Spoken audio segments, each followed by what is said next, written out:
بسم اللہ الرحمن الرحیم۔ شروع اللہ کے نام سے جو بڑا مہربان نہایت رحم کرنے والا ہے۔ یسألونک عن الشہر الحرام قتال فیہ قل قتال فیہ کبیر وصد عن سبیل اللہ وکفر به والمسجد الحرام وإخراج أهله منه أكبر عند الله والفتنة أكبر من القتل ولا يزالون يقاتلونكم حتى يردوكم عن دينكم إن استطاعوا ومن يرتدد منكم عن دينه فيمت وهو كافر فأولئك حبطت أعمالهم في الدنيا والآخرة وأولئك أصحاب النار هم فيها خالدون۔ لوگ پوچھتے ہیں ماہ حرام میں لڑنا کیسا ہے؟ کہو اس میں لڑنا بہت برا ہے، مگر راہ خدا سے لوگوں کو روکنا اور اللہ سے کفر کرنا اور مسجد حرام کا راستہ خدا پرستوں پر بند کرنا اور حرم کے رہنے والوں کو وہاں سے نکالنا اللہ کے نزدیک اس سے بھی زیادہ برا ہے، اور فتنہ خون ریزی سے شدید تر ہے۔ وہ تو تم سے لڑے ہی جائیں گے، حتیٰ کہ اگر ان کا بس چلے تو تمہیں اس دین سے پھیر لے جائیں، اور یہ خوب سمجھ لو کہ تم میں سے جو کوئی اس دین سے پھرے گا اور کفر کی حالت میں جان دے گا، اس کے اعمال دنیا اور آخرت دونوں میں ضائع ہو جائیں گے۔ ایسے سب لوگ جہنمی ہیں اور ہمیشہ جہنم ہی میں رہیں گے۔ ان الذين آمنوا والذين هاجروا وجاهدوا في سبيل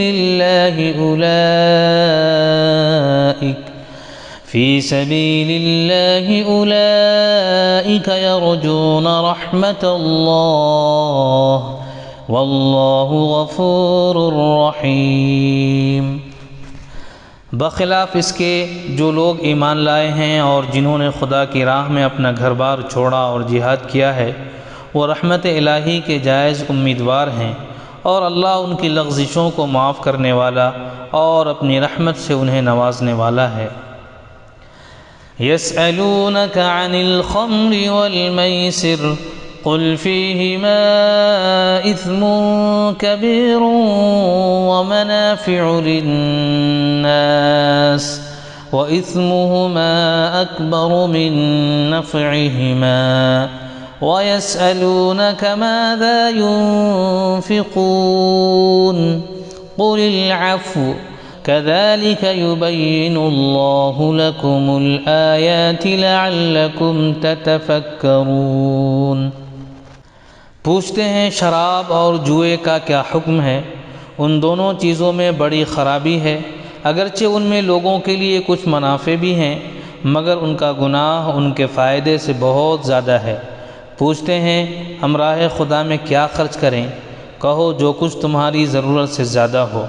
اس طرح اللہ تعالیٰ تمہارے لیے صاف صاف احکام بیان کرتا ہے، شاید کہ تم دنیا اور آخرت دونوں کی فکر کرو۔ فی الدنیا والآخرہ وَيَسْأَلُونَكَ عَنِ الْيَتَامَى قُلْ إِصْلَاحٌ لَهُمْ خَيْرٌ وَإِن تُخَالِطُوهُمْ فَإِخْوَانُكُمْ وَاللَّهُ يَعْلَمُ الْمُفْسِدَ مِنَ الْمُصْلِحِ وَلَوْ شَاءَ اللَّهُ لَأَعْنَتَكُمْ إِنَّ اللَّهَ عَزِيزٌ حَكِيمٌ۔ پوچھتے ہیں یتیموں کے ساتھ کیا معاملہ کیا جائے؟ کہو جس طرز عمل میں ان کے لیے بھلائی ہو وہی اختیار کرنا بہتر ہے۔ اگر تم اپنا اور ان کا خرچ اور رہنا سہنا مشترک رکھو تو اس میں کوئی مضائقہ نہیں، آخر وہ تمہارے بھائی بندے ہی تو ہیں۔ برائی کرنے والے اور بھلائی کرنے والے دونوں کا حال اللہ پر روشن ہے۔ اللہ چاہتا تو اس معاملے میں تم پر سختی کرتا، مگر وہ صاحب اختیار ہونے کے ساتھ صاحب حکمت بھی ہے۔ وَلَا تَنكِحُوا الْمُشْرِكَاتِ حَتَّى يُؤْمِنَّ وَلَأَمَةٌ مُؤْمِنَةٌ خَيْرٌ مِّن مُّشْرِكَةٍ وَلَوْ أَعْجَبَتْكُمْ وَلَا تُنكِحُوا الْمُشْرِكِينَ حَتَّى يُؤْمِنُوا وَلَعَبْدٌ مُؤْمِنٌ خَيْرٌ مِّن مُّشْرِكٍ وَلَوْ أَعْجَبَكُمْ أُولَٰئِكَ يَدْعُونَ إِلَى النَّارِ وَاللَّهُ يَدْعُو إِلَى الْجَنَّةِ وَالْمَغْفِرَةِ بِإِذْنِهِ وَيُبَيِّنُ آيَاتِهِ لِلنَّاسِ لَعَلَّهُمْ يَتَذَكَّرُونَ۔ تم مشرک عورتوں سے ہرگز نکاح نہ کرنا جب تک کہ وہ ایمان نہ لے آئیں۔ ایک مومن لونڈی مشرک شریف زادی سے بہتر ہے، اگرچہ وہ تمہیں بہت پسند ہو، اور اپنی عورتوں کے نکاح مشرک مردوں سے کبھی نہ کرنا جب تک کہ وہ ایمان نہ لے آئیں۔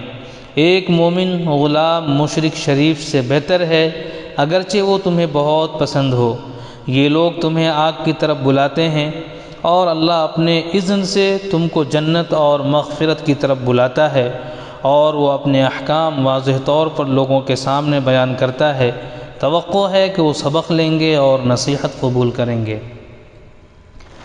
وَيَسْأَلُونَكَ عَنِ الْمَحِيضِ قُلْ هُوَ أَذًى فَاعْتَزِلُوا النِّسَاءَ فِي الْمَحِيضِ وَلَا تَقْرَبُوهُنَّ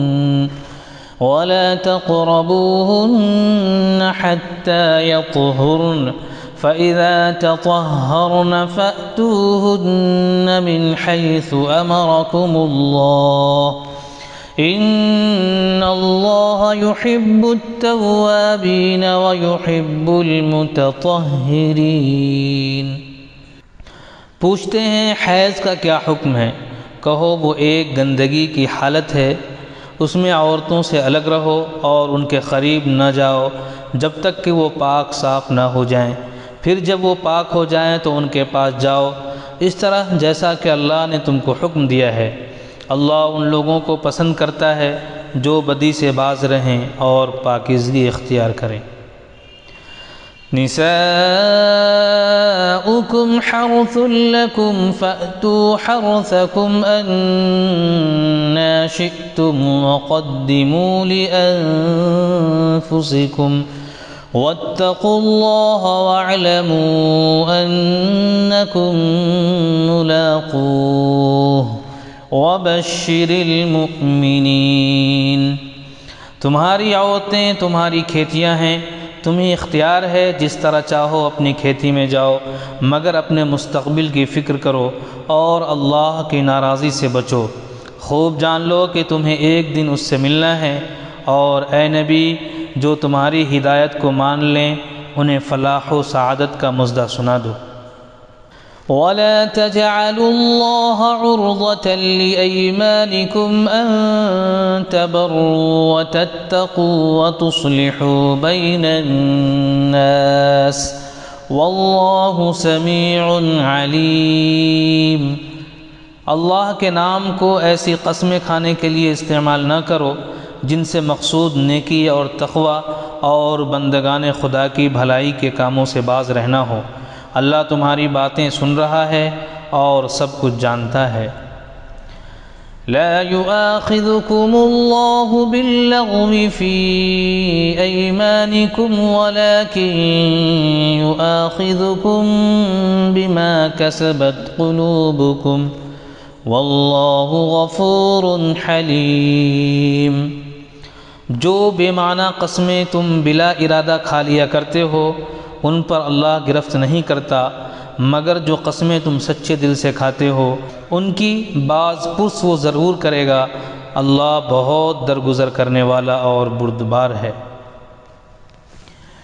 للذین یؤلون من نسائهم تربص 4 أشهر فَإِن فَاءُوا فَإِنَّ اللَّهَ غَفُورٌ رَّحِيمٌ۔ جو لوگ اپنی عورتوں سے تعلق نہ رکھنے کی قسم کھا بیٹھتے ہیں ان کے لیے 4 مہینے کی مہلت ہے، اگر انہوں نے رجوع کر لیا تو اللہ معاف کرنے والا اور رحیم ہے۔ وَإِنْ عَزَمُوا الطَّلَاقَ فَإِنَّ اللَّهَ سَمِيعٌ عَلِيمٌ۔ اور اگر انہوں نے طلاق ہی کی ٹھان لی ہو تو جانے رہیں کہ اللہ سب کچھ سنتا اور جانتا ہے۔ وَالْمُطَلَّقَاتُ يَتَرَبَّصْنَ بِأَنفُسِهِنَّ 3 قُرُوءٍ وَلَا يَحِلُّ لَهُنَّ أَن يَكْتُمْنَ مَا خَلَقَ اللَّهُ فِي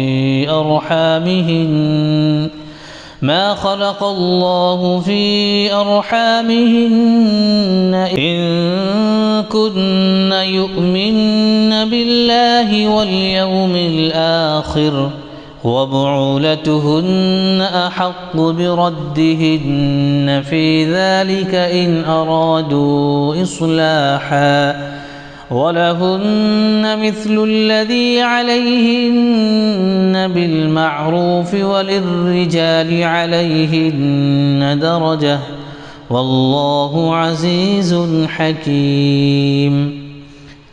جن عورتوں کو طلاق دی گئی ہو وہ 3 مرتبہ ایام ماہواری آنے تک اپنے آپ کو روکے رکھیں، اور ان کے لیے یہ جائز نہیں ہے کہ اللہ نے ان کے رحم میں جو کچھ خلق فرمایا ہو اسے چھپائیں۔ انہیں ہرگز ایسا نہ کرنا چاہیے اگر وہ اللہ اور روز آخر پر ایمان رکھتی ہیں۔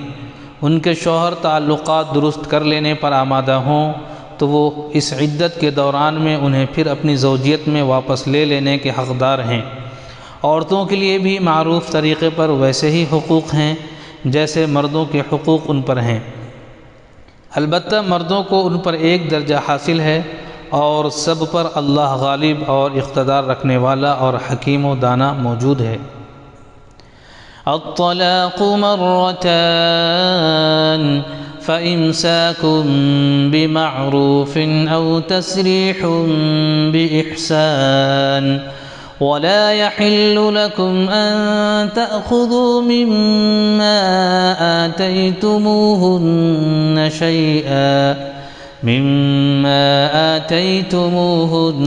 شيئا إلا أن يخافا ألا يقيما حدود الله فإن خفتم ألا يقيما حدود الله فلا جناح عليهما فيما افتدت به تلك حدود الله فلا تعتدوها ومن يتعد حدود الله فأولئك هم الظالمون۔ طلاق 2 بار ہے، پھر یا تو سیدھی طرح عورت کو روک لیا جائے یا بھلے طریقے سے اس کو رخصت کر دیا جائے، اور رخصت کرتے ہوئے ایسا کرنا تمہارے لیے جائز نہیں ہے کہ جو کچھ تم انہیں دے چکے ہو اس میں سے کچھ واپس لے لو۔ البتہ یہ صورت مستثنیٰ ہے کہ زوجین کو اللہ کے حدود پر قائم نہ رہ سکنے کا اندیشہ ہو۔ ایسی صورت میں اگر تمہیں یہ خوف ہو کہ وہ دونوں حدود الہی پر قائم نہ رہیں گے تو ان دونوں کے درمیان یہ معاملہ ہو جانے میں مضائقہ نہیں کہ عورت اپنے شوہر کو معاوضہ دے، عورت اپنے شوہر کو معاوضہ دے کر علیحدگی حاصل کر لے۔ یہ اللہ کے مقرر کردہ حدود ہیں، ان سے تجاوز نہ کرو، اور جو لوگ حدود الہی سے تجاوز کریں وہی ظالم ہیں۔ فَإِن طَلَّقَهَا فَلَا تَحِلُّ لَهُ مِن بَعْدُ حَتَّى تَنكِحَ زَوْجًا غَيْرَهُ فَإِن طَلَّقَهَا فَلَا جُنَاحَ عَلَيْهِمَا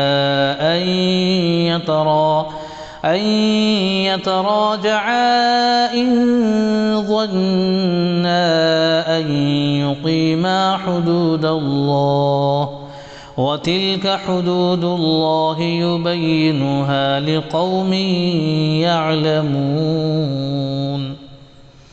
پھر اگر 2 بار طلاق دینے کے بعد شوہر نے عورت کو تیسری بار طلاق دے دی تو وہ عورت پھر اس کے لیے حلال نہ ہوگی الا یہ کہ اس کا نکاح کسی دوسرے شخص سے ہو اور وہ اسے طلاق دے دے۔